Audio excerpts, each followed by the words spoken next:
Where's my hand? Hand! Hello! Hello! And welcome! This is Briony Rose Smith live in the Forbidden Library. And it is Sunday. So it's reading day. Yay! Welcome, everyone. Look, hi! I know, right? Oh my god! I didn't expect to see you guys here. Oh, you wonderful people, thank you. So hello, everyone! Hello, Delph Game. Hello, Nimby. Hello, Double Size Phantom. Hello, Benjamin. Hello, Native Gamer. Hello, Kevlar. Hello, YouGod. Hello. Did I say hello to Nimby already? Yes, I did. Hello, Boris. Hello, Double Size Phantom. Hello, Grey Cloak. And hello, Breathian. Welcome. Thank you for coming. Briony Rose Smith. I didn't know you were visiting the Forbidden Library too. Yeah. Hello, Paper. I live here. I like low-key, I kind of like that you get creepy notes from my starting music. It should be nice and chill, but if it's giving you creepy as well, then that's a thumbs up in my book. So to start with, and I do apologize that it has been a dry week for my streaming. You may have to get used to me only streaming 3 times a week soonish. I am going to be beginning a new job with more hours in the next few weeks. So, but I'll be streaming what I can, when I can, without burning myself out. You know, the looking after myself that I tell you guys to do all the time. I do try to keep on top of that. May have been a dry, but now we're fixing it till it... God.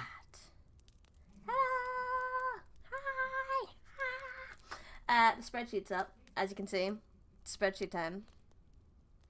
I'm always sleepy. That's my secret captain. I'm always sleepy. Plot twist, the library garden never trapped Briony. It was all a ruse. She is the guardian. And you're the ones who trapped. Maybe.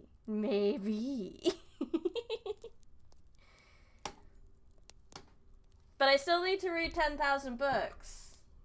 Maybe I need to do that to earn my true rights as library guardian. So I can only, trap as many people as I have read books. So I could only trap 261 of you so far. Trap with Briony Rose sounds like a win to me. Heck yeah! It's all just a theory. A Briony theory! Heck yes. So, you know what else is a theory? The 2 books well, no, it's not really a... I didn't mean to swear at you then. I do apologize. The 2 books I've read this week are not a theory. I did in fact read them. And one of them I ate. I ate this book. I could not stop reading it. 262. Voyage of the Damned. It was a novel. And it is by Francis White. And it's a great read for Pride Month, because between the 12 characters that was in there, we basically got the entire rainbow. I ate a book, it was very tasty. There's not enough food in the library, we should send supply. This was good. It was a murder mystery. On a magical boat with people who may have one little magical power each, and so it was the mystery of whose power could make this possible, and we don't know who's got what and who could have done. It was so good. I had a lot of fun. It was a standalone, so it's good. A murder, you Mr. Wee. Yes, a murder, Mr. Wee. I can't say that without going ooh woo at the end. I can't just say murder without going Mr. Wee. Name a more iconic duo. Murder and Mr. Wee. Which technically that was the 2nd book I read, but this highly recommend. It's such a good book. I had a very good time. And as you know, I'm also on the Percy Jackson kick, so I also read Mark of Athena. Badass in the arena. Rick. Ryoden, right. Stop Fioden, right. There we go, thank you. Series 2025. There we go. That's all I read. Did I read anything else? Let me think. I don't think I did. I think I just got through those two. Doesn't feel like much. But you know, two's better than now. Save. Need to get a ship and deliver food. Tea! Bring me tea! All of the tea! I don't need food, I just need tea. Although some chocolate wouldn't go amiss. I like chocolate. Chocolate's good. So it's only 2 down to 987. Yeah.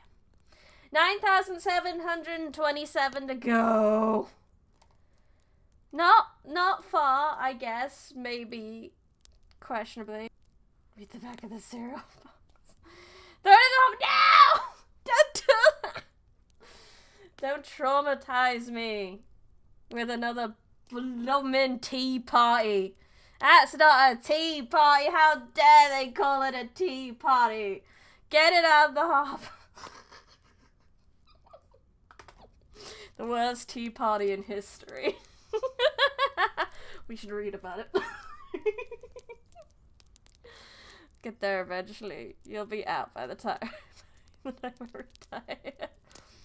Oh. Tea. This is my invisible cup of tea. Rightio.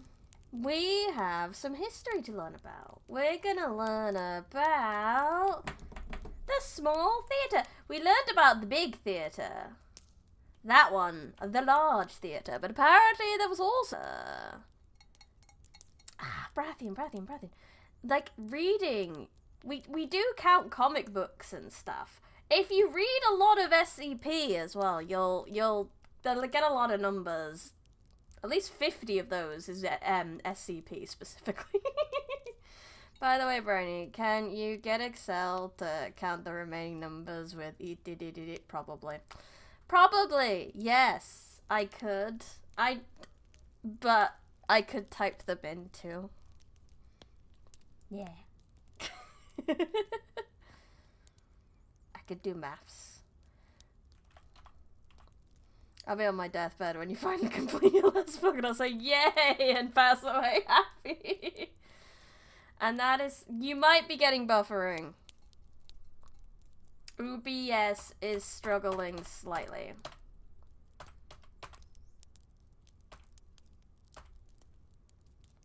SCP is a treat. Absolutely SCP. Well, that's why I haven't abused it too much. We've done it on Patreon streams as a special thing, but I haven't abused it too much because I could 100% cheat 10,000 books easy if I read more SCP, if I counted some fanfics that I read, if I wanted to count all the Webtoons chapters as books, then I could. A lot of in-game media I could probably count that I don't. Very too popular, too many people watching. Oh heck yeah. 10 people. Double digits, which is actually very wild, actually. I say that like that's not a lot, but you know. I'm very proud of that number. You could do maths, but why risk it? I shouldn't do maths. It's true, I should not do maths. I should be using the spreadsheet to its full advantage to make maths for me, because I'm terrible at maths and should never be put on a till in my jobs ever. Because the only time I did, I would always mess it up. And we do a count at the end of the day. And my till would always be wrong. And I swear to God, I wasn't stealing. Sometimes it would be up. Sometimes it would be down. But it was almost always wrong. So you should not trust my maths. So we only pray that I'm getting it right. We support cheating and abuse. No, we don't! That's why we're not cheating and abusing the system. We're gonna read about a small theatre. That's what we're gonna do. The names of the builders of the small theatre are known from an inscription which is found in duplicate in different parts of the building. So they wrote it multiple times in case you didn't see it the first time. Gaius Quinticus Valgus, the son of Gaius and Marcus Porcius, the son of Marcus Dumvirs, in accordance with a decree of the city council, let the contract for building the covered theatre and approved the work. They didn't even pay for it. They just let the contract.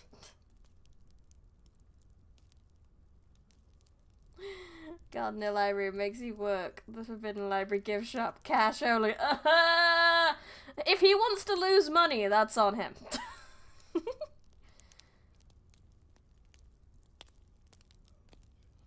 Briony can't. Briony -1. Chad a bunch. Chapter 22. Could someone check my man? Later, the same officials, when, after the customary interval, they had been elected quintennial Dumvirs, built the amphitheatre at their own expense. So this is the small theatre. We have a dressing room, a stage, and the tribunals. Larger fig, please. There we go. Sexy pigs. Dressing room, tribunals, stage. So this one is a bit more,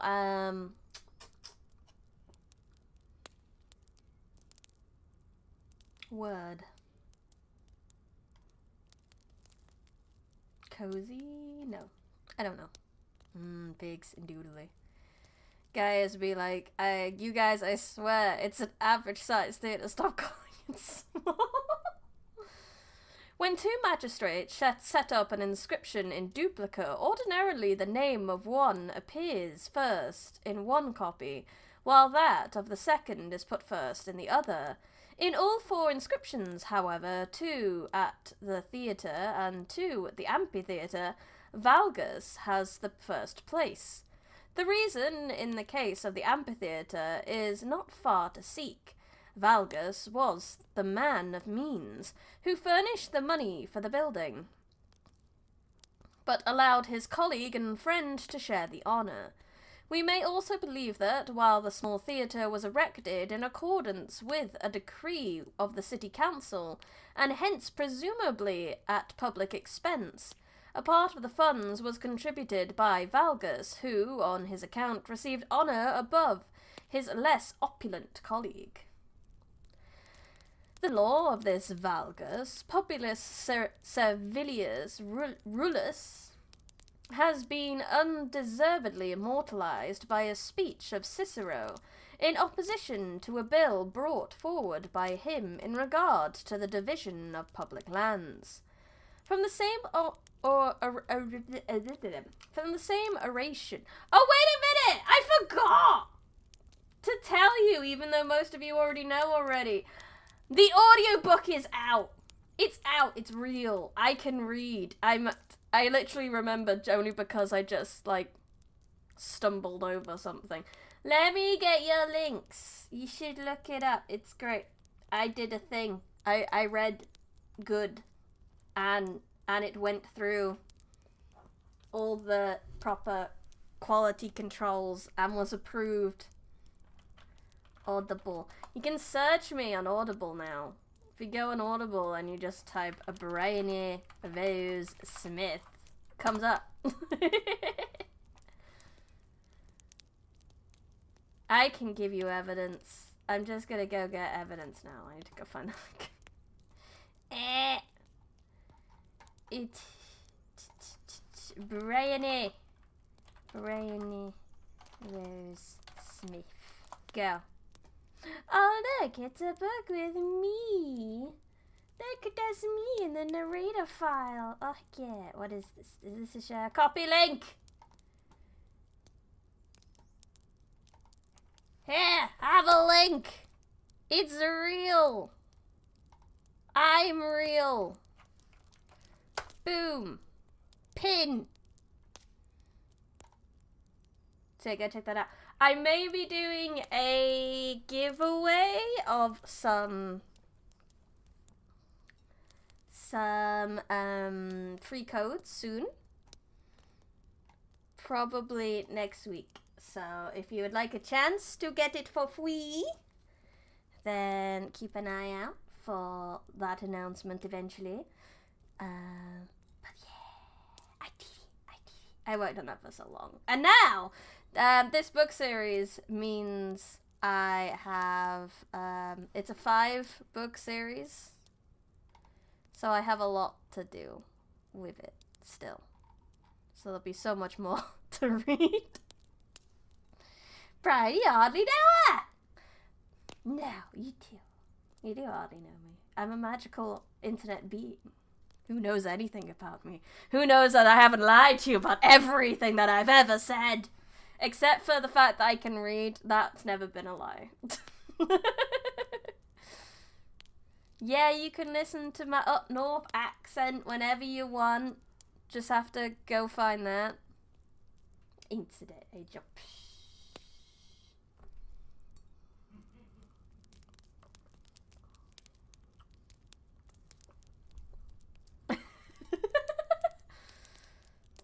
Benjamin, is that you will die of happiness? We could find. That's the next thing. We need a book about trains. Because I thought this book was dry. It's mostly architectural knowledge. You mean instead of northern, you're actually called... Who knows? Who knows? I could be. Could be. I did get accused of being an American once, pretending to be British. You die of happiness, yes. History of Trains book. I see. I see. This book has taught me that I could basically choose anything to read at this point. Because like I said, I thought this book was quite dry. I'm having fun. I would have dropped it by now if I wasn't finding it interesting. But I wasn't sure how it would fly. But it's flown pretty well, and I'm very happy with that. We could do so much education! Good lord, my tracking today. I think it's because it's getting dark. Before I carry on, allow me to turn on my light and close my blinds. Are you ready for the weird noises and how my model will react to me getting up?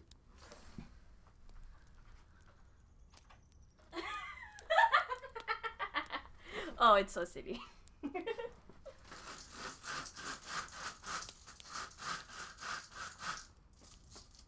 It is done.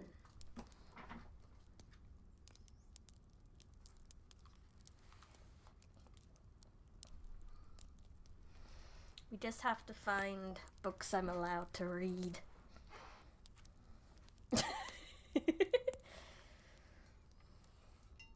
Okay, we were talking about Valgus' son-in-law. The son-in-law of Valgus, Publius Servilius Rullius, has been undeservedly immortalized by a speech of Cicero.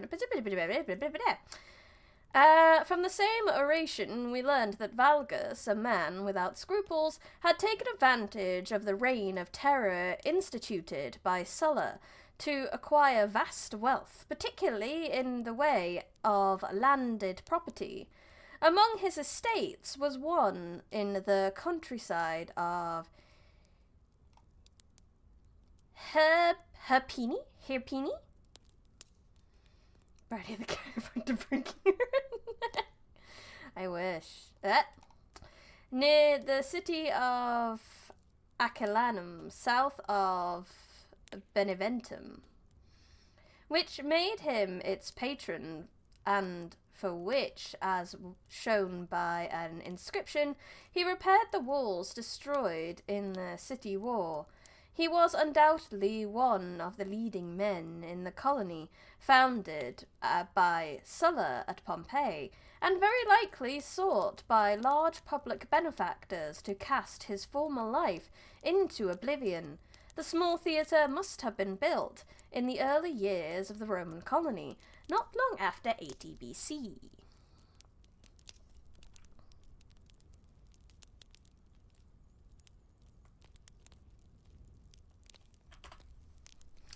A fig!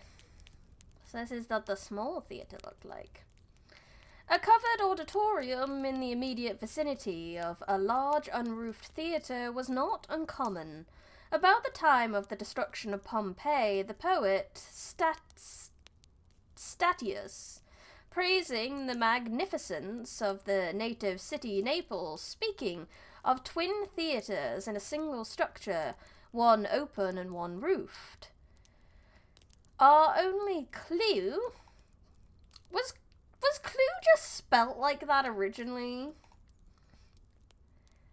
To the special use of such a building, however, is derived from the one erected at Athens by Herodotus Atticus in the region of Hadrian's in the UK. Hadrian. This was called an Odeum. Like Odeon, like the cinema? That is, according to the derivation of the word, a room for singing. Musical entertainments were held there, especially, we may assume, those musical contests which had so important a place in ancient festivals. The purpose of the roof was doubtly to add to the acoustic effect. The plan of the large theatre has been discussed at so great length that a few words will suffice in relation to that of the smaller structure. That it might be possible to cover the enclosed space with a roof, the upper rows of seats were reduced in length, and the whole building, cavea, orchestra, and stage, was brought into an oblong shape. Only the orchestra and the lower rows of the seats in the cavea form a complete semicircle. The pyramid roof was supported by a wall on all four sides, and the upper part of the walls between the roof and the highest row of seats were probably windows. The seating capacity of the building was about 1,500. Oh my god, that's a lot of people! The lowest section of the cavea, as in the large theatre, consisted of 4 low, broad ledges, behind which is a passage accessible at either end by semicircular steps. The broad range of seats above was divided into 5 wedge-shaped blocks by flights of steps. Only 2 of these, however, extended as far as the passage running along the upper side, which could be reached from the alley at the rear of the building by means of stairways connecting with outside doors. The seats were of masonry capped with slabs of tufa about 7 inches thick. They had depressions in the side and in the top, as may be seen in the accompanying section of a fig. Fig. Step? They were thus made somewhat more comfortable, the person in front being less subject to disturbance from the feet of the one sitting behind. Sitting on the next seat behind. A saving of room was also effected, an important consideration in the construction of all auditoriums. Naruhodo. So the person would sit here, and their feet would be here, and then the person would sit here, and their feet would be here, so there'd be clear partitions and no one's kicking each other. That's wonderful. According to the Oxford English Dictionary, clue is an alternative and possibly the original spelling. Fascinating, because we definitely don't use that anymore. The tribunals differed from those in the large theatre, in that they were shut off entirely from the seats of the cavea by a sharp inclined wall, and were entered only from the stage, by means of narrow stairways. In this way, the exclusive character of the seats was made still more prominent. Besides the platform itself, measuring only about 11 by 9 feet, 3 seats above each tribunal were set, off with it by the same division wall and were available for the occupants. I don't know if I can show that. We can't zoom in on that fig, that much is for sure. Who's up for a nice game of Clue?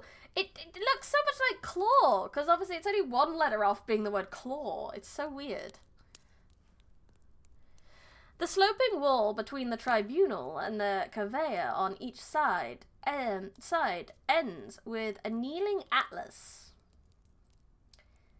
In fact, I might cover that up just because I feel like YouTube would take any argument to...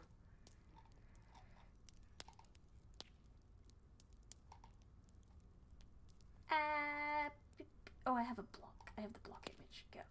Block image. There we go. No pee-pee.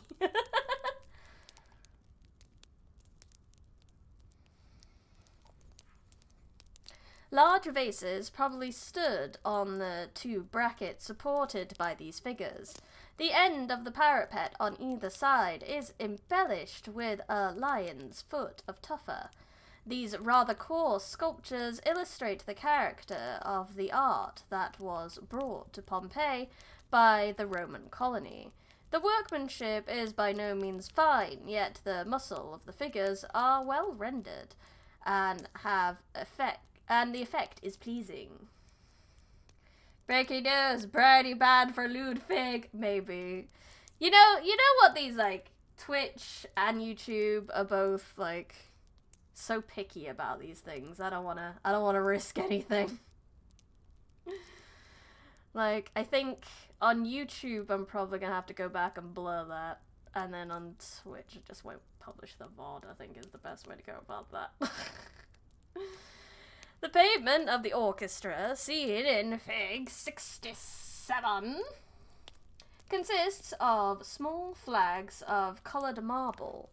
An inscription in the bronze letters inform us that it was laid by Dumvir Marcus Oclatus Verus. That is instead of the games which he would otherwise have expected to provide. At the end of the stage, as in the case of the large theatre, there are two broad entrances.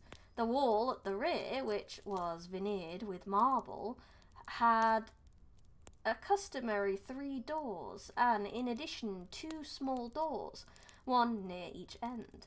The long dressing room behind the stage had likewise 2 broad entrances at the ends, besides 4 at the rear. Apparently, the 2 narrow doors near the ends of the wall at the rear of the stage and the 2 doors corresponding with them at the back of the dressing room were for the use of those who had seats on the tribunals. They could thus enter and leave their places even when the large side doors of both stage and dressing room had been shut, as undoubtedly happened immediately after the procession had passed across the stage. Oh yeah, because they do that whole, like, fancy parade every time there's a show or something on. All the, politicians did their little parade. But hello, Dreading Excalibur, thank you for dropping by! You're at Game Expo today? Holy shit, have a good day! Oh, it's been all the gaming news at the moment, hasn't it? I was almost late to stream because of the Xbox showcase. And I feel really, really... That last trailer, I feel so, like, betrayed. I thought it was going to be a really cool sci-fi game. But it wasn't. I'm not going to say what it is in case you guys watch it later. So you can also be betrayed. Bikini streamers are okay, but drawing of statues with teeny tiny pee-pee. Yeah, don't risk things. Don't risk anything. We can get rid of my block now. Bye-bye, block! Chapter 23. The theatre colonnade used as barracks for gladiators. I'm in a different expo in Pasadena, LA. I'm not at all the cool stuff. It's more of a retro game expo. I mean, that's still pretty cool. I hope you have a good time. Find all the hidden retro gems. That'd be great.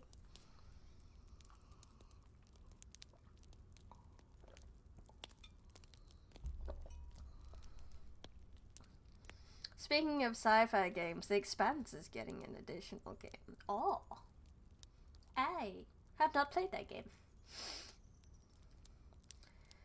Pasanda is where Bill and Ted have some action adventures.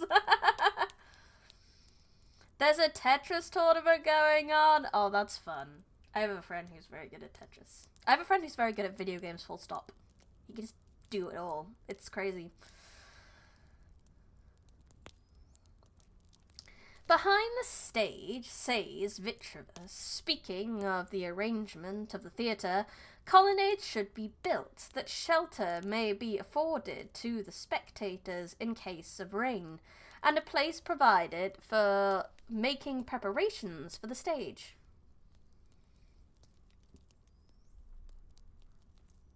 Yeah, I'm sure they will. Well, I don't know if it'll be quite as exciting as a game expo, but it would be kind of incredible if reading a history book could be just as fun as a game expo, but you know, we try. The maxim of ancient architects was applied at Pompeii in a generous way. In connection with the theatres, there was an extensive system of colonnades. To understand their use, it will be necessary first to view them as they were in earlier time, and then take into account of later changes. In the Oscan period and afterwards to the end of the Republic, when a performance in the large theatre was interrupted by a shower, the spectators in the upper seats could take refuge under the colonnade of the Forum Triangulaire. Those below found shelter under the rectangular colonnade at the rear, which... So they went to hide like around here, but still kind of be able to see the stage.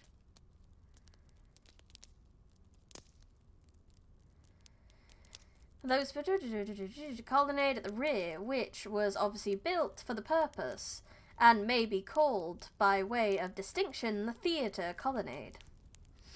Fig F1. Big fig.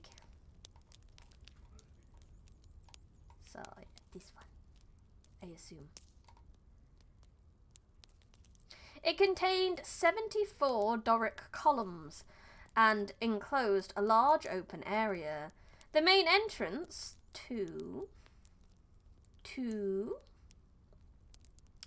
was near the northeast corner. Like big figs that cannot lie.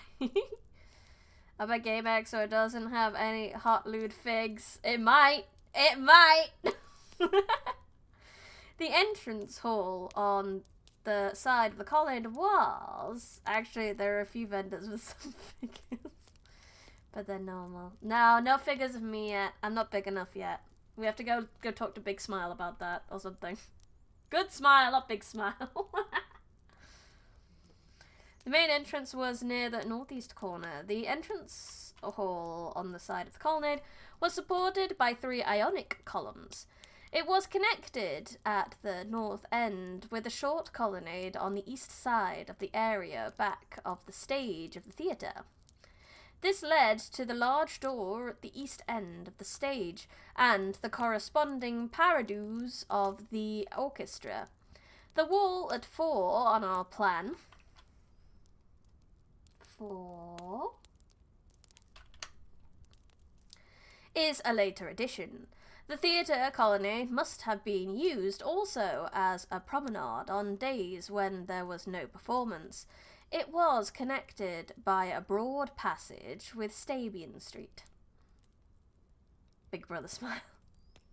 Oh, we will! Thank you for popping in, Dread Excalibur. Have a great time at the expo! The The colonnade seems too far away to have served as a place for making preparations for the stage. Another was erected for that purpose at the northeast corner. A broad stairway leads down from the forum's triangulaire. From the foot, a small and inconvenient flight of steps leads into the area at the rear of the stage. In a line with a stairway in a series of small rooms opening towards the south. These do not belong to the original structure. In their place there was once a colonnade which faced the north and connected the large stairway with the short colonnade, the remains of which are still to be seen on the east side of the area. The back of it was, at the same time, the back of the north division of the theatre colonnade. There was thus covered passages extending from the foot of the stairway along two sides of the area to the east entrance of the stage and of the orchestra, which would answer very well to the second part of Vitruvius's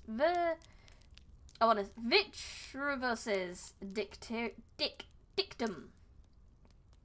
But it had also another important use.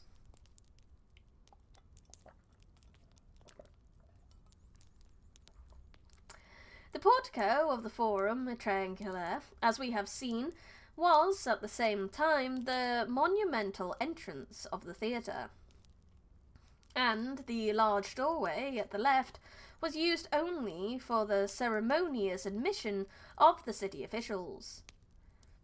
Vitruvius.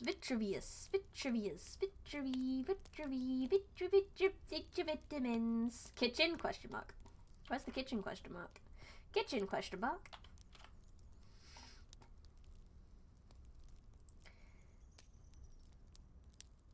Ah, Da Vinci named the Vitruvian Man after him. Fascinating. Facts.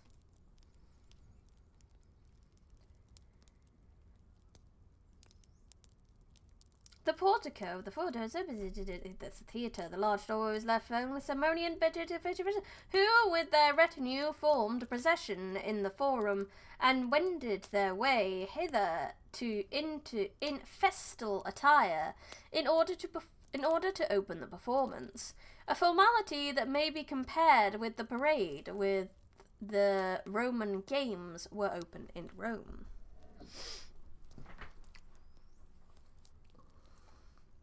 The route of such a procession, after entering the Forum Triangulaire, is now clear. It passes along under the colonnade adjoining the theatre, beyond the entrances to the upper portion of the conveyor, turned and descended the broad stairway, proceeded under the colonnade along the south and east sides of the area behind the stage, and finally came upon the stage through the wide doorway at the east end.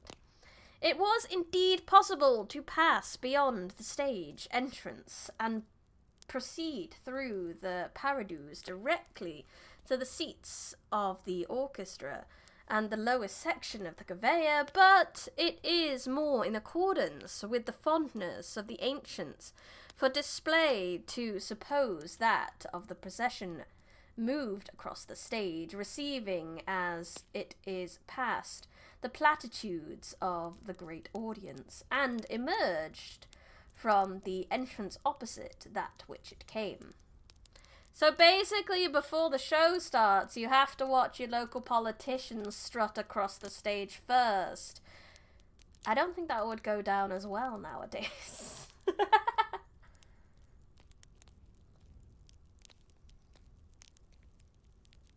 Disbanding in the court, whence the members could go to their respective seats. We need not here raise the question whether the procession passed upon the stage behind the triangular side screens, or whether these were set in place only after it had already passed.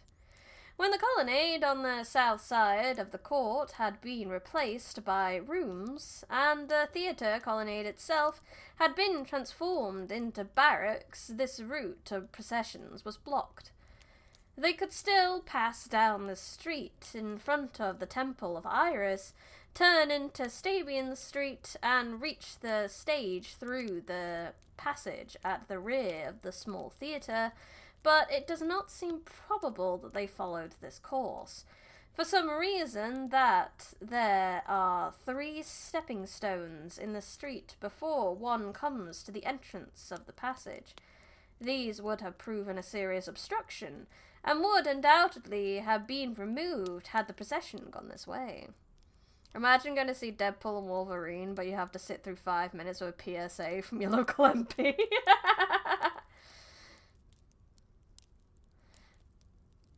But being able to throw eggs at your local MP first, oh, that's more fun.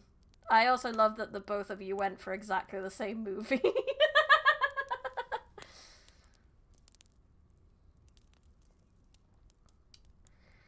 We may rather believe that before the usual route was closed, the processions themselves had been given up. They were still in vogue, however, when the small theatre was built, otherwise the purpose of the wide entrances at the ends of the stage and of the room back of it is not clear.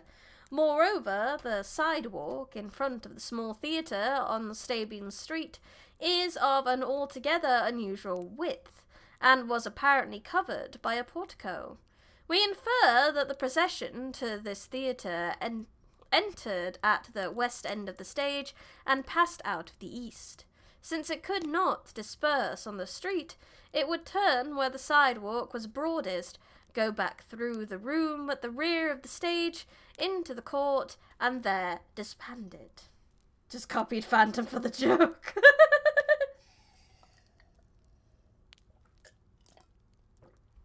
Comment smarter, not harder.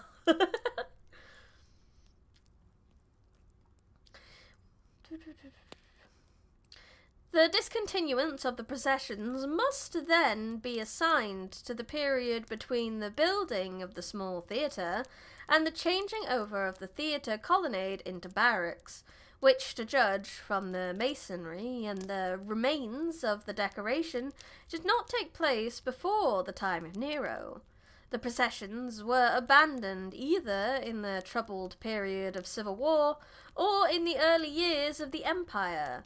If, in the latter, their discontinuance may have been due to the legislation connected with the reorganization of the empire under Augustus, or to the overshadowing of them by more imposing ceremonies introduced in connection with the religious festivals. Traditions time-honoured and then forgotten. Our information in regard to the latter use of the theatre colonnade is indeed meagre. Not a single inscription bearing upon it has been found, yet, when we take into account the changes that were made in it, and the objects found there, the supposition that it was turned into barracks for gladiators in the time of the early empire, and so used till the destruction of the city, is seen to harmonise with almost all the facts. First, the rooms were built on all sides behind the colonnade. On the north side they took the place of the south arm of the colonnade. In the area back of the stage, they were in 2 series, one above the other. The upper rooms were entered from a low wooden gallery, accessible by 3 stairways. Their discontinuance was probably due to the price drop of X. Yeah, of course. And the increased throwing. They could not have been intended for shops. They were too small, measuring, on average, hardly more than 12 feet square. The doors were too narrow. There were no doors opening from one room to another, both lower and upper rooms. We may conclude were used from the men's quarters. You mean the cells, right? Barracks of the gladiators looking south. Fascinating.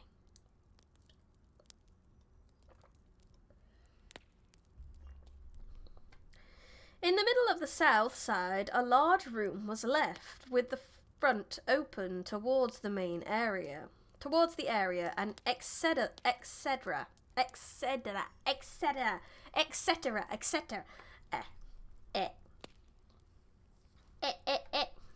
On the east side was a still larger room, in front of which, that's something you don't get with the audiobook.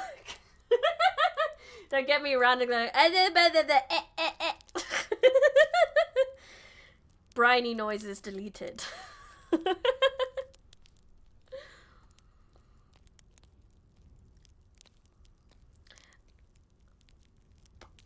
On the east side was a still larger room, in front of which is divided off by pillars.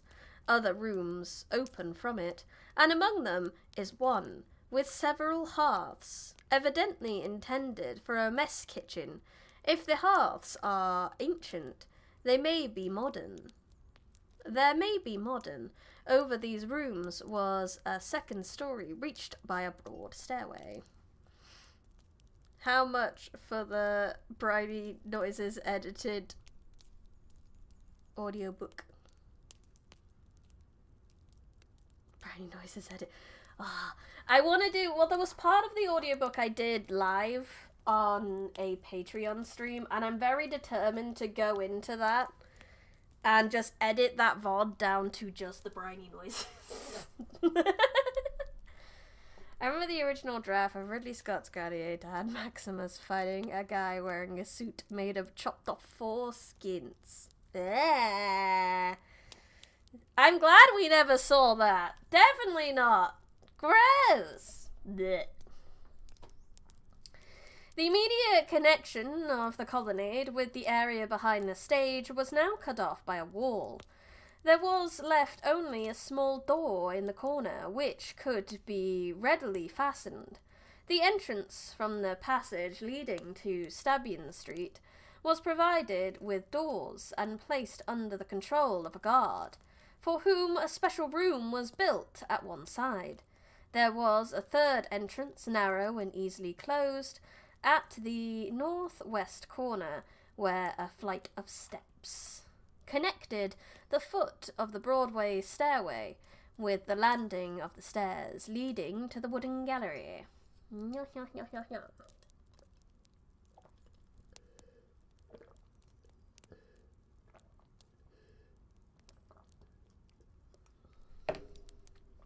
Howdy, howdy, welcome.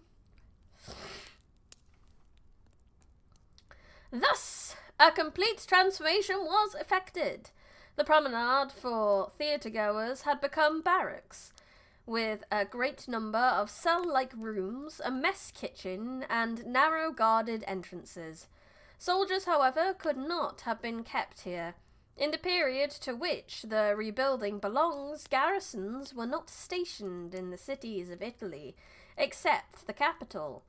On the other hand, gladiatorial combatants in Pompeii were so frequent, and on so large a scale, that a special building for the housing and guarding of gladiators would seem to have been a necessity.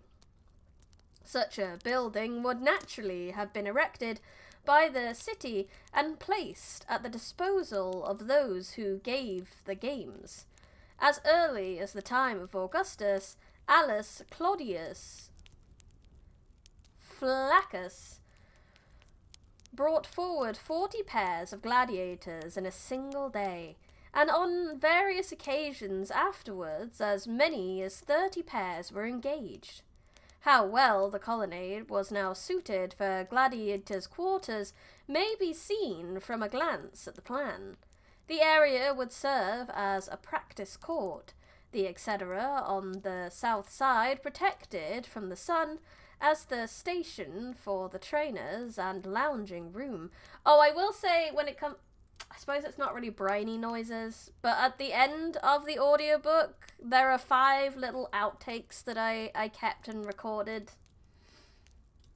Just some little goofs that I did while I was recording to myself. And you think I do all this shit not on stream? Well, I do. And that's proof, because no one was listening to that. It was just me, and then I showed the author, and he was like, put it in the end. Put the outtakes in. Do it. So there's outtakes. The best of my goofs.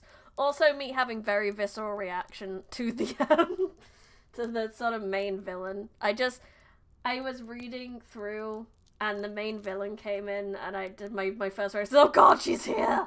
So that's in there. That was fun. Do Twitch emotes exist on YouTube? I don't think so. YouTube has its own emotes, and my channel only has emotes. It's like if you sub, you get emotes, kind of thing. 1 hour of silence, occasionally interrupted by brainy noises. Brainy outtakes, indeed. You're not wrong that you haven't. Does that mean just my whole channel is just brainy noises with occasional video game sounds? This stream is especially brainy noises with occasional pops of fire. Brainy noises on fire. Someone call the fire brigade. Brainy noises are on fire again.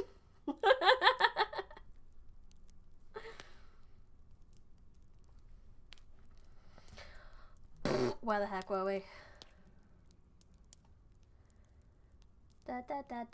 So what we're saying is Pompeii really liked gladiators. They were like, blood sports, let's go.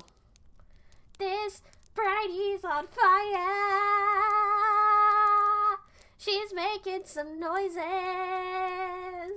They don't always make sense. Maybe sometimes they aren't human.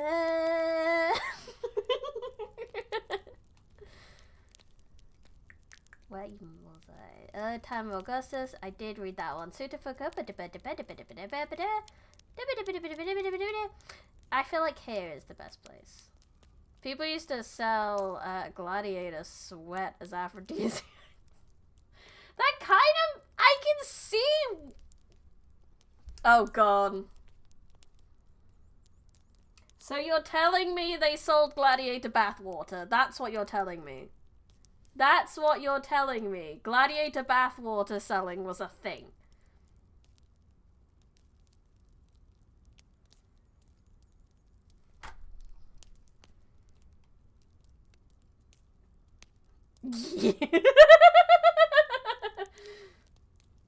Gladiator bathwater.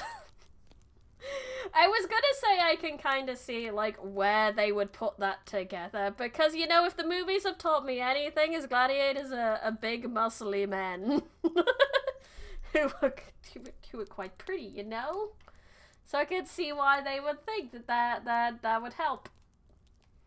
But also, gladiator bathwater. The area would serve as a practice court, etc. on the south side, protected from the sun, as the station for trainers and lounging room for men awaiting their turn.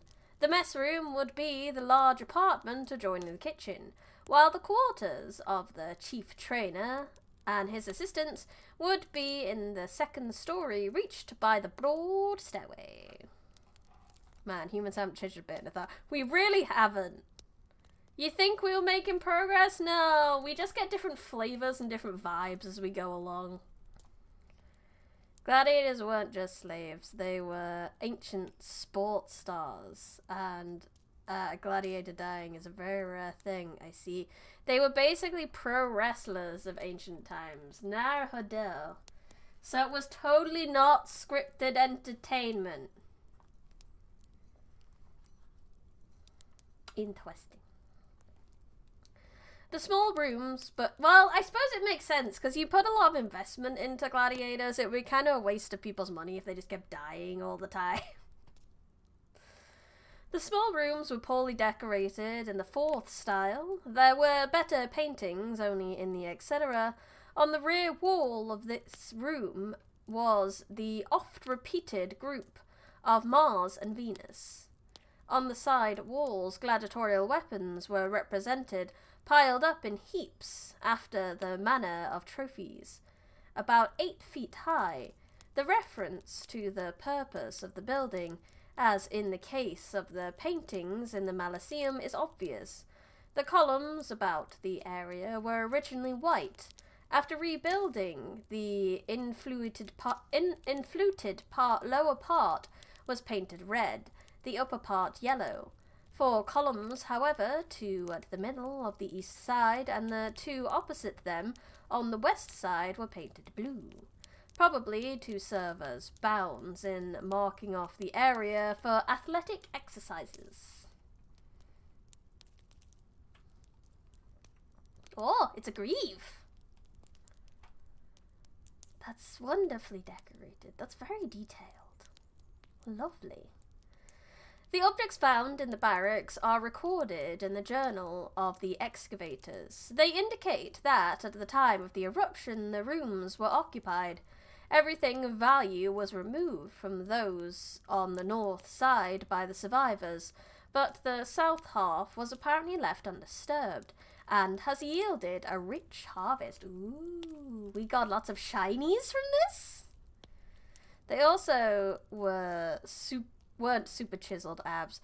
They needed a layer of fat, both as a defense and also make the fight exciting by getting cut in the layer of fat and still be okay. Oh. Gladiator dad bods confirmed! Historically accurate gladiators, please. I would love to. Can we remake the Gladiator movies but have them be historically accurate chubby boys? That would be lovely. I would like this. I want to see that. Yes. God, what must the diet have been like to maintain that then? That's got to be wild. In 10 rooms, the excavators found a great quantity of weapons of the kinds used by gladiators, including 15 helmets, a shield, greaves, several broad belts trimmed with metal, and a couple of armlets. There were more than 100 scales of horn belonging to a coat of mail, and a half-dozen shoulder protectors, glairy, which the net fighter, who carried no shield, was armed only with a net and a trident, wore on his left shoulder. So you make Gladiator 1 and unmake Gladiator 2. Gladiator 2 wasn't that bad. It wasn't as good as the first one. It never will be. It had far too big shoes to fit into. It wasn't that bad. The irony that Russell Crowe looks more like a historically accurate gladiator these days than he did in 2001. Yeah! He could just play it again. Don't let him get fit for the role. Just let his dad bod show. Let the dad bods show. Dad bods, dad bods, dad bods. Realistic dad bods. Where was I? I got distracted by dad bods. The weapons were mostly for defense, but remains of a few offensive weapons were found, as the head of a lance, a sword, and a couple of daggers. In the same room with the daggers and the sword were the remains of 2 wooden chests containing cloth with gold thread. This may have been used in gladiators' costumes. We should have a Nick Cave's Gladiator 2 film, where the spirit of Maximus travels through time and fights different historical battles. That would be sick. That would be amazing. It'd just be just battle boarding, but movie. Historical battle boarding, which is basically just Fate, but shh. The helmets are characteristic. They are furnished with a visor, and part of them have a broad rim, richly ornamented with reliefs. Their shape corresponds exactly with that of the helmets seen in paintings and reliefs representing gladiatorial combat. The shield, which is round and only about 16 inches in diameter, would have been quite useless in military service. In a room under the stairs, the skeleton of a horse was found, with remains of trappings richly mounted with bronze.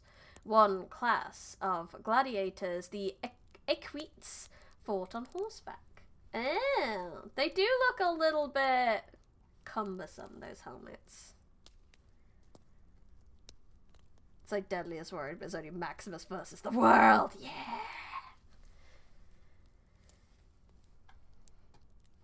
Oh, I need some water.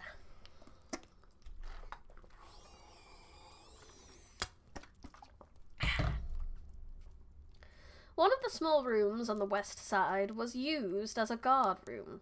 Here were the stocks, the remains of which are shown in this one.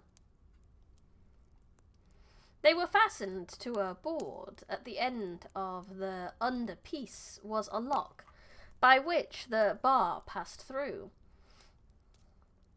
The rings could be made secure.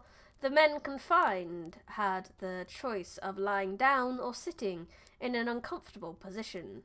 The 4 persons whose skeletons were found in this room, however, were not in the stocks at the time of the eruption.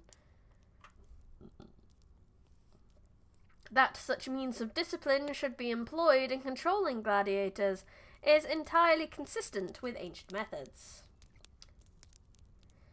Besides these finds, there were others not so easily explained. In the 2 rooms in which the spearhead and the other offensive weapons were found, there were 18 skeletons, among them that of a woman richly adorned with gold jewellery.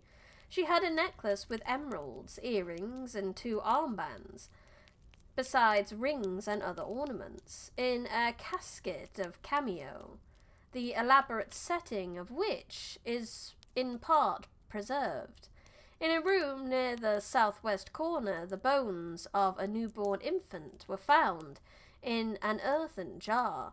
A number of weights were also discovered, the vessels of terracotta and glass. In 3 rooms, there were more than 6 dozen small saucers.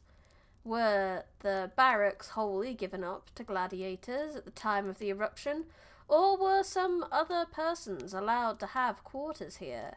Perhaps some of those whose houses had been destroyed by the earthquake of 63 and had not been rebuilt? A certain conclusion could not be reached. The lady spends her last moments surrounded by buff dudes. I know, sounds like a good way to go. The most legendary gladiator is a guy named Flamma. He fought 34 times as a gladiator, and he won 29 of his fights. That's a very good win rate. As he was awarded freedom 4 times and rejected them, all because he wanted to fight more. Bro found his calling and was just like, nah, I'm staying here. I'm happy. I'm good, thanks. Can you give it to someone else? Transfer it to someone else.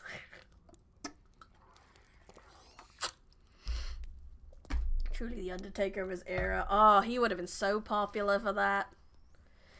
Chapter 24. The Palastaria.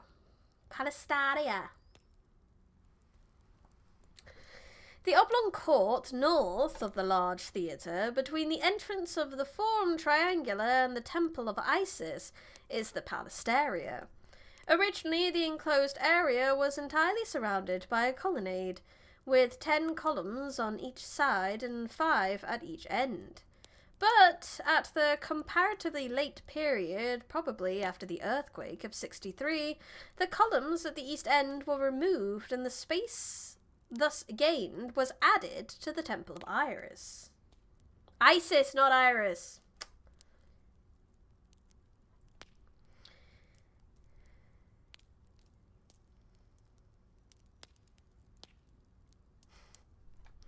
A number of the columns on the other three sides are still standing.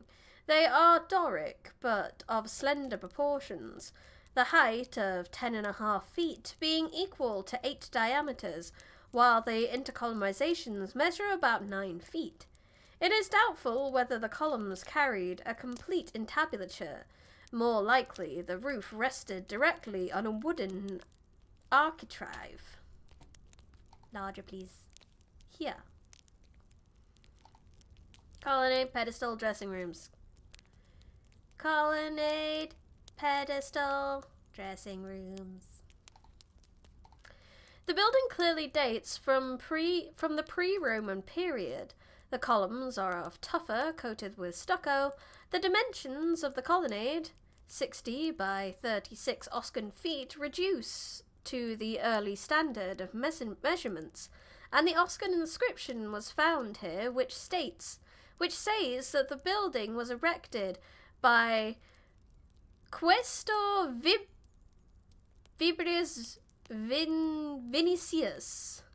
The money which Vibius and Adrius had left by will to the Pompeian youth. The translation of the word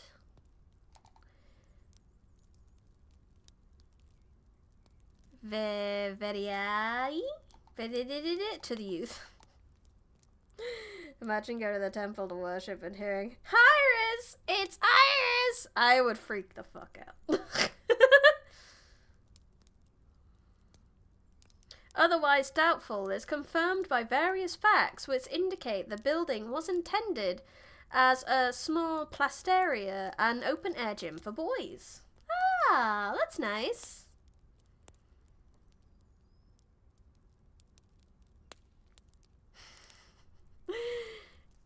I mean, it's still Italy, I guess. While the plasteria had its original length, the entrance, which is now nearer the east, was at the middle of the north side. Opposite it, near the colonnade, was the south side.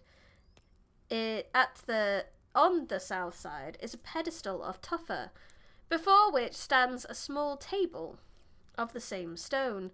The pedestal is reached by narrow steps. Here stood a statue of the patron divinity of the Palasteria. When an athletic contest was held, the wreath intended for the victor was laid on the stone table before the god. After the award had been made, the successful contestant took up the wreath and dedicated it to the divinity by mounting the steps and placing it on the head of the statue. It is evident from the height of the steps that the contestants were boys, not men. Ah, that's how they know it's for kids then. That's cute. View of the Palasteria with the pedestal and steps. On the pedestal was undoubtedly a statue of Hermes, but not of the type which we have already met with in the court of the Temple of Apollo, and shall find later in the Palasteria of the Stabian Baths. A base of this sort can hardly have been intended for a herm. No trace of the missing statue has been discovered. Another statue stood at the front of one of the columns on the south side. It is a copy of the Dorpheus of Polyclitus, and is now in the Naples Museum. 77? There he is. Oh, look, another pee-pee! Oh no! Why must it show me so many pee-pees? I know we just talked about hot gladiators, but I did not. We're gonna have to get the block up ready. It was about here. There we go. No more peepees, please. It is the teeny tiny peepee stream. It is. It really is. I hope your eyes are prepared. Though it has been restored, there seems no good reason to believe that the restoration is incorrect, and that the figure is really a Hermes. having originally carried on the left shoulder a herald's staff with entwined stakes instead of a snakes, not stakes, instead of a spear. The nation of Rome is going to get your channels striked. I know! For the adornment of a place devoted to athletic exercises, nothing could have been more appropriate than a copy of Dorpheus and... Yay! I got the block in the right place. Ideal of youthful strength, of harmonious physical development, and the elder Pliny bears witness that it was customary to set up such a statue in the Palasteria. The figure had no pedestal. It stood on the ground, a man amongst men. At the west end of the court were dressing rooms where the boys, before exercising, could anoint themselves, and afterwards could remove the oil and dirt with a strigil. Such a dressing room in connection with a bath was called a destrictarium. Destrictarium?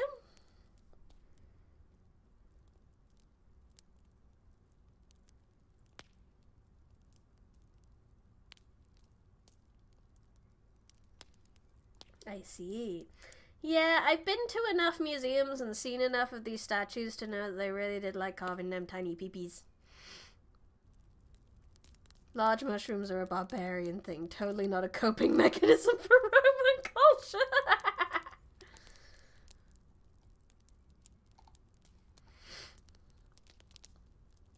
It would be of interest to know what athletic exercise... Wait, no, amongst men. Yeah. Water was brought into the court by a lead pipe, which passed through one of the columns at the right of the entrance, and through a jet either into a basin standing below, or into the gutter in front of the colonnade. It would be of interest to know what athletic exercise were practiced in the Palasteria, but apart from the pedestals with its steps and no table, no characteristic remains were found there. The exercises in the Roman period undoubtedly differed from what those practiced at the time when the building was erected, when the Greek system was everywhere in vogue. Ooh, Temple of Isis.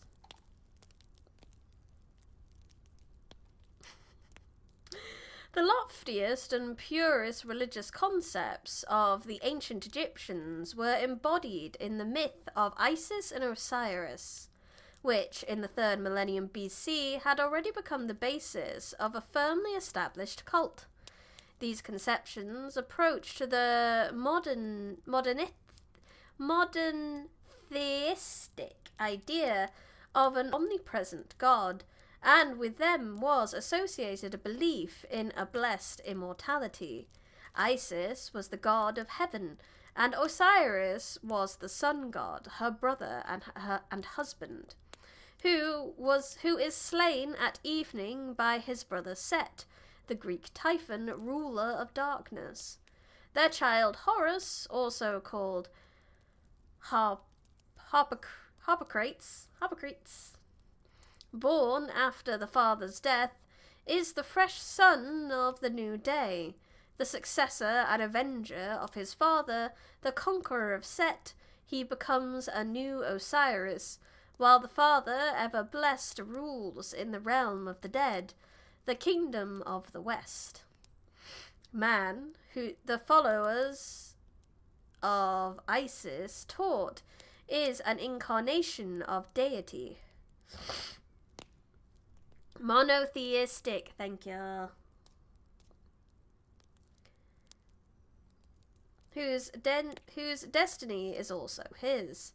He is himself an Osiris, and will enter upon a better state of existence beyond the grave if a favourable judgment is passed upon him in the trial given to the dead. I do think the Horus did do some heresy. To be fair, the Egyptian culture, Egyptian religions in Italy and Rome probably was considered heresy. The worship of Isis, associated with mysteries from an earlier period, was recognized by the first Ptolemy, with the help of Manetheo, an Egyptian priest, and Timotheus, a Greek skilled in... I didn't expect so many big words in this book, bro. So many big words. Eleusinian mysteries. The purpose of the king was to unite his Egyptian and Greek subjects in one faith, and the effort was more successful than might have been anticipated. In its new Alexandrian form, the worship of Isis and Osiris, or Sepphoris, as the latter divinity was now called, spread not only over all Egypt, but also over the other countries in the east, into which Greek culture had penetrated, and soon made its way to Italy in the west. Various causes contributed to the rapid extension of the cult. It had the charm of something foreign and full of mystery, its doctrines supported by the prestige of immemorial antiquity. Successful imposed the mutually destructive opinions of the philosophers, while at the same time its connection of deity was by no means inconsistent with philosophic thought. Rome was actually very accepting of new gods. They just absorbed them into pre-existing gods. They did the same with Jesus for a moment. They thought the Christians were worshipping a version of Hermes. Oh, that kind of makes a lot of sense, actually. Jesus was supposed to be a messenger, so that makes a lot of sense that he would be rolled into Hermes.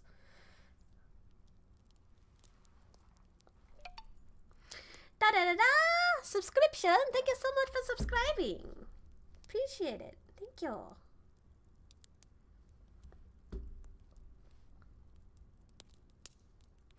Owed their attractive power. The ascetic side of the worship, too, with its facetings and abstinence from the pleasures of sense, that the soul might lose itself in the mystical contemplation of deity, had a fascination for natures that were religiously susceptible, and the celebration of the mysteries, the representation of the myth of Isis in pantomime, with a musical accompaniment, appealed powerfully to the imagination.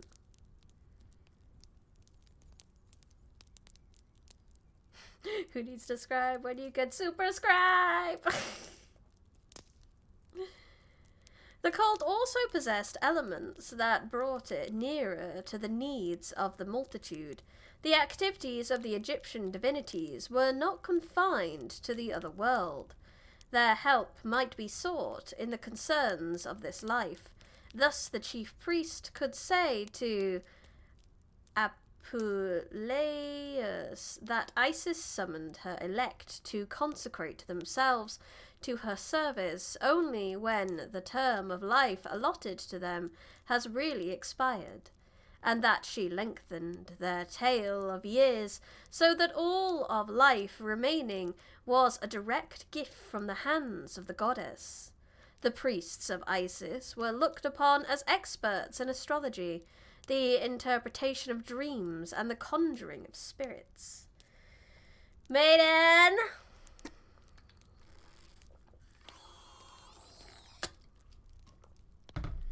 What? What do you need, child? We're reading about Egyptian gods. What do you need? Egyptian gods with a simplified mythology so they can infect the world. Oh, I might have to finish this stream a bit sooner. It's feeling a bit of a headache coming on. Blech. Sorry. Your brother entered your chat. You went to stream. Kind of fair. Kind of fair. He echo brother. He shouldn't be. You need to block him. You should kind of. I know he's your brother, but he's a babby. He's a little babby. You should block him. That's why you don't tell your family you stream. Good idea. But he's like a very small. Why? But I mean, if you don't want him to pop up in your chats, you probably should. But it's up to you, I guess. You safeguard him, though. You protect him, big sister. A college of the servants of Isis. He told people I was 26.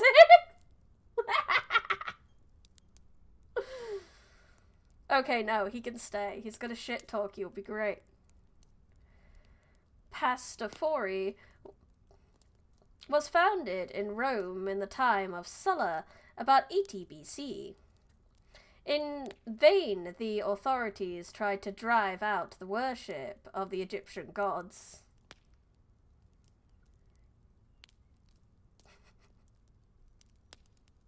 Three times their temple in the midst of the city was destroyed by the order of the consuls in 58, 50, and 48 BC. But after Caesar's death in 44 BC, the Triumvirs built a temple in honor of Isis and Osiris, and a few decades later, perhaps in the reign of Caligula, their festival was recognized in the public calendar. In Campania, not Cambria, that's different, the Alexandria cult gained a foothold earlier than in Rome. An inscription of the year 105 BC. I think he was. He was was Caligula, that much is for sure.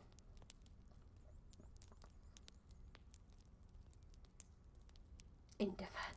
I will say, hags are in fashion right now when it comes to VTubers, I think. Go through these years like it's nothing. It ain't nothing. Found at Puteoli, they are nothing. Nothing cares about years. Proves that a temple of Sepphoris was then standing in that enterprising city, which had close commercial relationships with Egypt and the East. Soon after this date, the earlier temple of Isis at Pompeii must have been built. I will accept that I am a hag. A lot of VTubers I've spoken to are younger than me, so I may or may not be a hag. It's fine. This means I am older and therefore more powerful. The entrance to the court of the temple is from the north.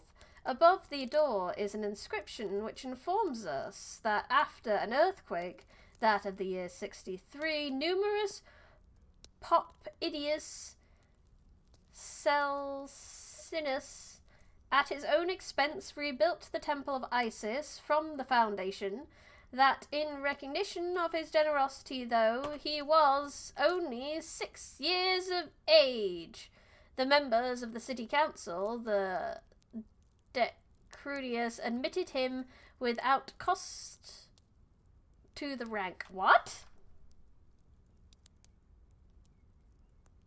Though he was only... So a 6-year-old paid to rebuild the temple of Isis. Am I reading that right?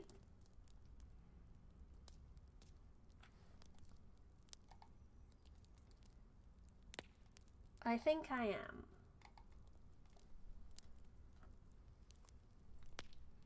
The years mean nothing unless it's a 6-year-old rebuilding a temple. Then I am confused.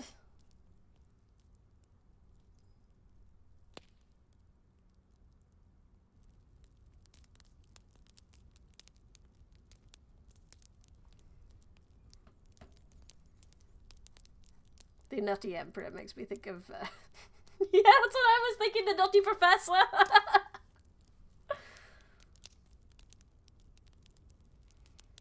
I am not 47. Shut your cake hole. I ain't that old. I'm haggy, but I ain't that old. Oh, lordy, there's a lot to read.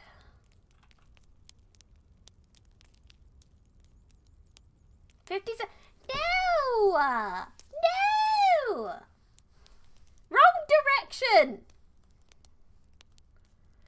It's so funny that the Mad Emperor Caligula and his name means tiny boots.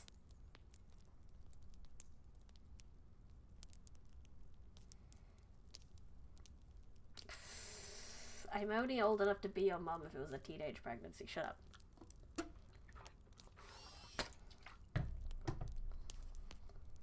The temple evidently belonged to the city, and the places for statues in the court, as the inscriptions show, were assigned by vote of the council.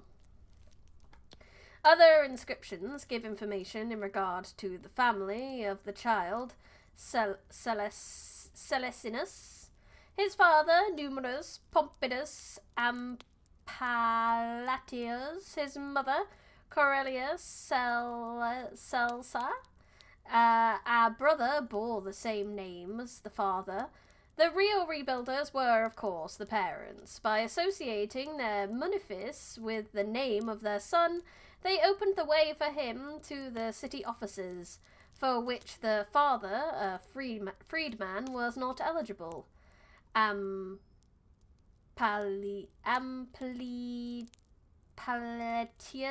perpetuated his own name by setting up a statue of Bacchus in a niche in the outside of the rear of the temple. Oh, I see! So that was what it was. So the parents did it, and they put the kid's name on it so that the kid could potentially have a better future, because he was going to struggle, because Dad was a former slave, so Dad couldn't really do too much, but they wanted son to have a better life. Oh, that's really cute, actually.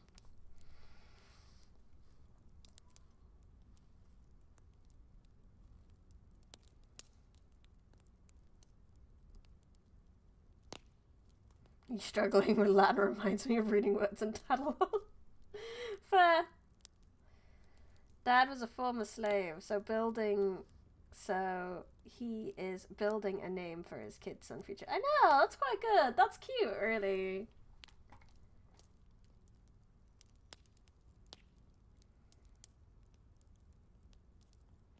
But he did manage to get his own name on it by putting the statue.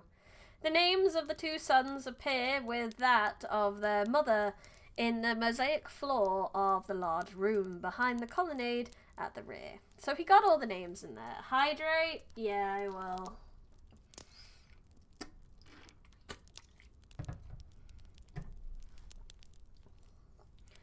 Through the rebuilding of Selinus was from the foundation, remains of the old temple were utilized as shafts of columns and Corinthian capitals coated with white stucco. And the plan of the new building was very nearly the same as that of the old. The stylobite of the colonnade belongs to either structure, but the columns originally stood nearer together, 8 instead of 7 at the ends, and 10 on the sides. Don't make me hydrate.